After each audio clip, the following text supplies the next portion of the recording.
Bonsoir à toutes, Cap l'Info, il commence maintenant. Nous voit ensemble les titres poissoirs. La reprise du chantier de la nouvelle route du littoral se met en marche. Le démontage de l'autopont de la Possession est imminent. Notre invité, Pascal Lachoumanin, responsable du secteur centre à la direction de l'entretien et de l'exploitation des routes, fera un point sur cette première étape des travaux. Comment l'Union européenne va-t-elle gérer les régions ultra-périphériques dans les années à venir ? Lors de son déplacement au Forum des RUP à Bruxelles, la présidente Huguette Bello la réclame une meilleure considération de ces territoires stratégiques pour l'Europe. Vous l'entendrez. Enfin, le MAC de la semaine s'intéresse à une nouvelle exposition sur l'île. Les totems de l'Aube, c'est à découvrir à la fin de ce journal. Les automobilistes du secteur nord-ouest l'ont remarqué. Depuis mardi matin, il n'est plus possible de circuler sur l'autopont provisoire de la Possession, sa bretelle d'accès étant fermée. Pour cause, le démontage prochain de cet ouvrage provisoire, première étape de la reprise du chantier de la nouvelle route du littoral. Sur place, reportage. De bon matin, les automobilistes doivent changer leurs habitudes. La raison, la fermeture définitive de la bretelle d'accès à l'autopont, une étape primordiale pour permettre la reprise du chantier de la NRL. Pour les habitants, il était grand temps. Moi, pour le moment, je travaille à Possession, donc ça va. Mais bon, moi, je pense que ça va être une bonne chose pour après, je pense. Il faut bien qu'on commence quelque part. Il faut bien qu'on soit un petit peu embêté pour avoir une amélioration. Donc, on va faire avec. Une fermeture anticipée, car avant le démontage de l'ouvrage provisoire, il faut préparer l'autopont. Il y a un certain nombre de travaux préparatoires qui va être fait par l'entreprise, donc la dépose des éléments de sécurité. Il y a également la désolidarisation de l'autopont de la culée actuelle. Pas d'inquiétude, des itinéraires ont été mis en place pour permettre aux automobilistes de se rendre dans l'ouest. Nous avons mis en place, nous, un panneau dynamique qui indiquera aux automobilistes le durée d'aller-retour d'ici, juste par la Grande Chaloupe pour aller vers la Possession. Le démontage de l'autopont, c'est ce samedi. Une fois enlevé, le dernier virage pour le lancement de la reprise du chantier NRL pourra enfin reprendre. Pour plus de détails, accueillons notre invité, Pascal Lachoumanin, responsable secteur centre à la direction de l'entretien et de l'exploitation des routes. Bonsoir. Bonsoir. 10 ans après son installation provisoire, l'autopont de la Ravine-à-Malheur va bientôt être démonté. C'est la première étape du chantier. Est-ce que ça marque le coup d'envoi des travaux côté Possession ? Oui, tout à fait. C'est le coup d'envoi de la deuxième phase des travaux de la NRL.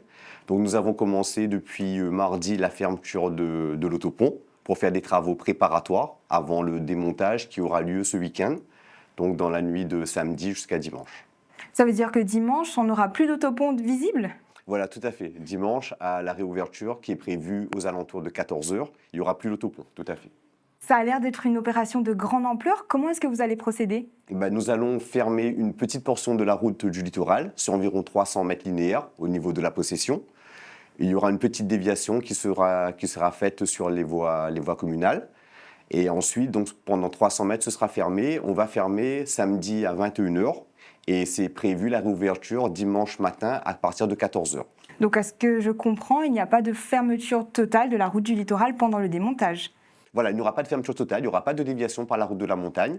Il y aura juste une déviation sur environ 300 mètres linéaires à la fin de la route littorale côté Possession. Les gens vont sortir côté montagne, passer par le giratoire de la montagne et reprendre la 2x2 voies. Et enfin, quel sera le plan de déviation mis en place une fois que cet ouvrage sera enlevé ? Le plan de déviation, il y a deux déviations possibles. Donc, c'est par les voies communales, donc en passant par le centre-ville de la Possession. Et ensuite, on reprend l'échangeur du port Est au niveau du giratoire Capitaine Lebourg. Et ensuite, il y aura une deuxième déviation qui sera possible par la Grande Chaloupe. Donc, il y aura un panneau d'information à l'entrée de la route du littoral côté Possession pour indiquer la durée qu'il faudra faire pour faire le trajet Grande Chaloupe demi-tour pour revenir dans l'ouest. Eh bien, je vous remercie pour toutes ces précisions, Monsieur Pascal Lachoumanin. Je rappelle que vous êtes responsable secteur centre à la direction de l'entretien et de l'exploitation des routes à La Réunion. Merci. Mercredi, le Crêpes de Saint-Paul accueille la 5e édition de la journée de l'économie sociale et solidaire. Un rendez-vous pour mettre en lumière les acteurs de terrain, valorise encore plus le côté humain dans les performances économiques, imagine des alternatives de consommation plus responsables. En somme, faire de La Réunion une île davantage inclusive et durable. Retour sur cette journée avec nos équipes. Au village de l'économie sociale et solidaire, on y vient souvent par besoin ou simple curiosité. À sa première année, je ne savais pas auparavant. Je pense que c'est bien parce qu'il y a quand même pas mal des bazars qu'on vend, pas trop cher, très bon marché à 1 € et plus d'autres choses aussi. Les associations se regroupent sous forme de stands. Pour celles et ceux qui font de l'ESS un métier, ce village permet de rencontrer partenaires et publics. Il est très important d'avoir ce genre de journée pour l'échange entre partenaires. Et je pense que le public, quand il voit que tous les partenaires sont regroupés au même endroit, ça leur fait du bien aussi et c'est sécurisant pour eux. Mais aussi, nous parle Azote de l'activité et des contrats que nous propose. Donc les contrats de 4 à 6 mois qui peut aller jusqu'à 2 ans selon l'agrément que Banaï dispose, qui peut permettre à Azote d'avoir un emploi durable après. Pour la collectivité, il est primordial de soutenir et d'accompagner ces acteurs qui s'engagent au quotidien. La volonté de la région, c'est d'accompagner ces entreprises-là pour qu'on arrive à se donner envie de revivre. Au titre de l'année 2025, la région a consacré un budget de 8 millions d'euros à l'économie sociale et solidaire. Objectif, soutenir un développement fondé sur l'humain, la proximité et l'innovation sociale. Une jeunesse inventive, talentueuse, ingénieuse. Voilà les mots qui reviennent pour décrire les participants de la nouvelle édition des 24 heures de l'innovation, un événement soutenu par la région Réunion que la réunit les équipes de collégiens et de lycéens autour d'un défi de taille. Mettre la technologie et leur créativité au service de la prévention des risques naturels en un seul jour. Direction le MOCA pour vivre ensemble la cérémonie des remises des prix de ce concours. 24 heures d'intensité, d'idées et très peu de sommeil.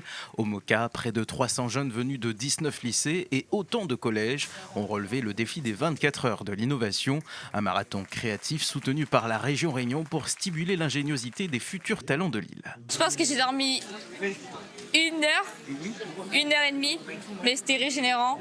Pendant une journée et une nuit, ces 37 équipes ont imaginé des solutions pour répondre au thème de cette année, la technologie au service de la prévention des risques naturels. Franchement, je suis confiante. Et si je remporte ce projet, c'est pour permettre de rendre mon prof fier de nous. Parce qu'il espère qu'on ramène la première place pour lui. Après la délibération du jury, place au grand gagnant de cette édition. L'équipe numéro 31. Je suis pas encore en train de réaliser, mais je suis sous le choc, voilà. Choquée comme elle, en déni à moitié. Je sais pas pourquoi, mais je suis méga stressé et en même temps méga heureux. On se dirait que là, je viens de passer 24 heures sans dormir, mais on dirait que j'ai dormi. Leur défi, imaginer un moyen de suivre la croissance des arbres sous les lignes électriques dans des zones parfois difficiles d'accès pour éviter les incidents lors des cyclones et garantir la continuité du réseau. Leur solution, un robot autonome capable d'analyser l'environnement. La personne qui vient de nous proposer le sujet nous a dit que on va participer avec elle pour justement faire en sorte que ce projet soit pas qu'un concept et qu'il soit enfin réalisable. Un défi relevé avec brio, salué par les organisateurs qui rappellent l'importance de valoriser la créativité pays. La jeunesse réunionnaise a du talent, elle a beaucoup de créativité et surtout elle est résistante parce que travailler pendant 24 heures non-stop et puis arriver encore à être capable de parler face à un jury pendant 3 minutes, c'est très court. Nos jeunes réunionnais vont représenter la Réunion dans l'ensemble des équipes effectivement, qui participent aux 24 heures de l'édition nationale. À travers les 24 heures de l'innovation, la région continue d'encourager les projets scientifiques, technologiques et éducatifs qui préparent la jeunesse aux grands enjeux de demain. Encore toutes nos félicitations aux participants qui ont su performer et gérer la pression malgré le manque de sommeil. Nous quitte à présent le territoire pour suivre le déplacement de la présidente Huguette Bello au Forum des régions ultra-périphériques à Bruxelles. Ce rendez-vous de grande importance est l'objet de nombreuses préoccupations concernant l'avenir des RUP, comme par exemple celui du budget européen 2028-2034 qui leur sera accordé. Pour la présidente de région, l'Union européenne doit reconnaître les apports stratégiques des RUP et prévoir un traitement adapté à leurs spécificités. On écoute les explications de la présidente de région au micro de Cap l'Info. Il nous revenait à nous, régions ultra-périphériques, d'être ici pour porter nos revendications. Et la revendication essentielle, c'est le 349 du traité de fonctionnement de l'Union européenne est remis en cause aujourd'hui.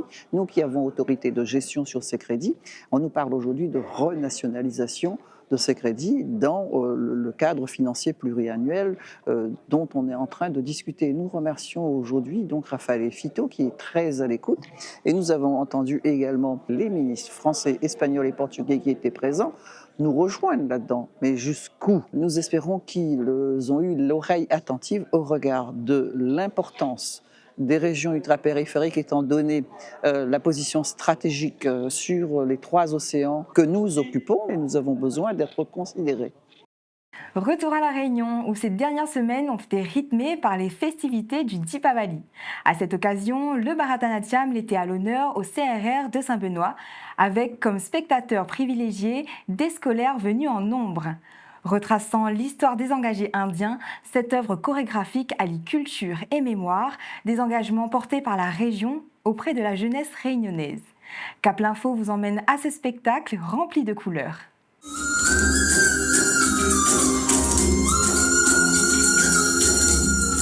La scène s'ouvre sur un voyage dans le temps, un hommage vibrant aux premiers engagés indiens dont l'héritage a profondément façonné l'identité réunionnaise. Notre famille est arrivée sur l'île par bateau. Ils abandonnent leur mère patrie et leur famille pour embarquer vers des contrées lointaines, dans l'espoir d'un avenir meilleur. Ce spectacle est porté par l'association Natia Kalamani. 48 danseuses et danseurs transmettent l'histoire, la mémoire et la grâce des traditions indiennes à travers le Bharatanatyam, une représentation spécialement ouverte aux scolaires, invités par la région pour découvrir cet art et cette page majeure de notre passé. Pour moi, le Bharatanatyam, ça représente beaucoup parce que c'est une culture forte, une danse émotionnelle pour moi. Comme si en fait on sort de notre élément même, on découvre notre potentiel et on se redécouvre nous-mêmes aussi. Un art exigeant qui mêle précision, spiritualité et transmission. Et c'est justement cet esprit que la région souhaite valoriser, faire découvrir aux jeunes générations une page essentielle du peuplement réunionnais. Je compte sur vous, donc avec le sourire, et on termine en beauté Deepavali 2025. Kalyama Vin Pavail signifie sous le regard de Kalyama. C'est l'histoire d'une héroïne qui en fait raconte comment elle a vu l'histoire des engagés, comment ils ont travaillé à La Réunion et installé à la fois leurs traditions, leurs coutumes et comment ils ont participé à la construction, au peuplement de l'île de La Réunion. Soutenu par la région, ce spectacle s'inscrit dans une volonté claire, préserver, faire vivre et transmettre l'héritage culturel réunionnais dont la composante indienne est l'un des piliers. Et ici apprendre surtout l'histoire de son propre pays avec les divers composants, ce que nous appelons une nation 5 familles, 4 malbars chinois arabes. Et aujourd'hui, c'est la tradition malbar à travers l'engagisme qu'elle est mise en avant. À travers ce récit chorégraphié, c'est toute une jeunesse qui se réapproprie un pan de son histoire, une mémoire plurielle, riche et ouverte sur le monde, un moment de culture, d'émotion et de transmission. La Villa de la Région accueille en ce moment même une nouvelle exposition et appelle les Totems de l'Aube. Inspirée par bande texte de Boris Gamaleya, grand poète réunionnais, plusieurs artistes l'ont créé autour de notre lien avec le vivant, le paysage, la mémoire et bandes histoires de notre pays. C'est en compagnie de Patricia Deboisvilliers que le Mac de la semaine y fait découvrir cet univers qui transpire l'essence même de la Réunion.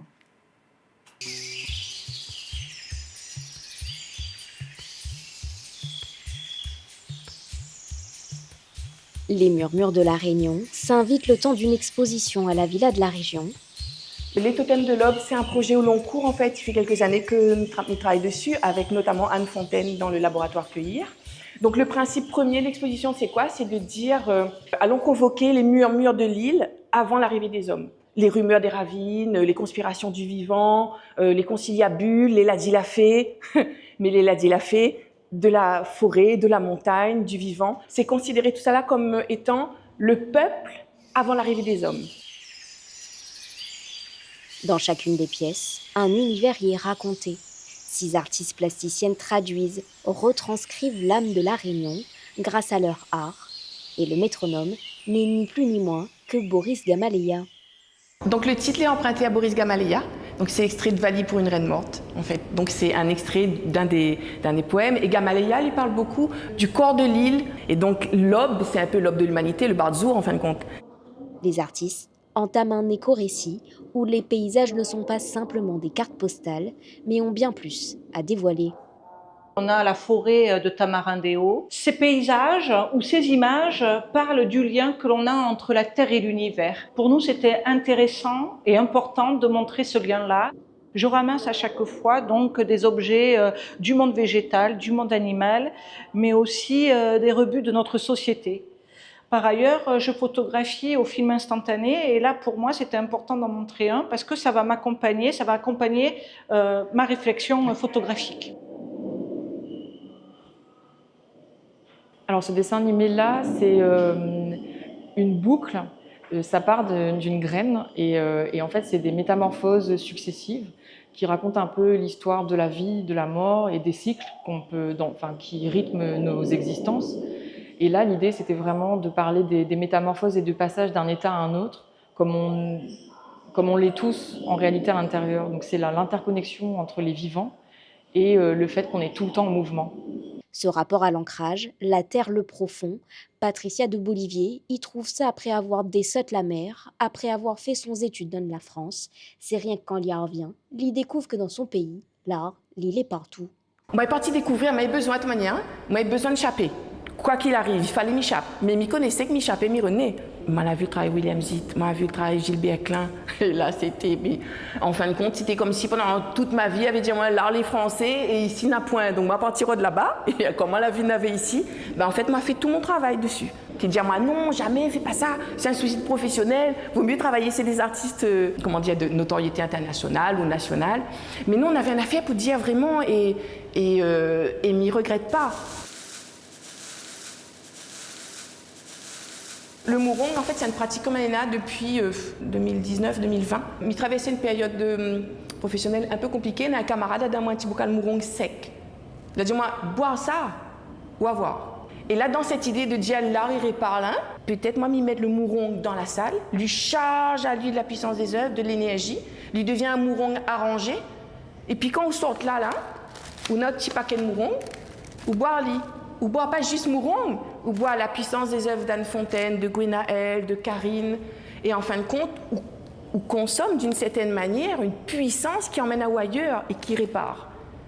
Et donc, m'y offre ça au public quand Zati vient et ils en a un petit paquet de mourong en sortant.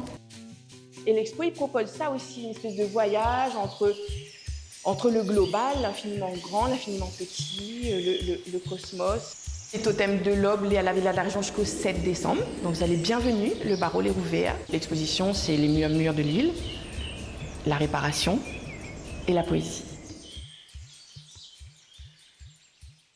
L'exposition est disponible jusqu'au 7 décembre aux horaires d'ouverture de la Villa de la Région à Saint-Denis. Pour finir sur ce volet culturel, le 25 et 26 novembre prochain, le musée Stella Matutina y organise un séminaire autour de l'héritage de l'engagisme sur notre île, avec de nombreux intervenants pointus sur le sujet. Pour trouver le programme complet de ces journées, il se passe sur le site des musées régionaux. Un rendez-vous à ne pas rater également, votre émission Mazine Réunion chaque lundi à 13h10 sur Antenne Réunion avec la pétillante Aurélie Béton et ses invités. C'est ainsi que s'achève cette édition de Cap l'Info. Nous remercions Azot d'avoir suivi Ali. Nous revient la semaine prochaine avec de nouvelles actualités. D'ici là, Bissot Azot un bon week-end et une très bonne semaine.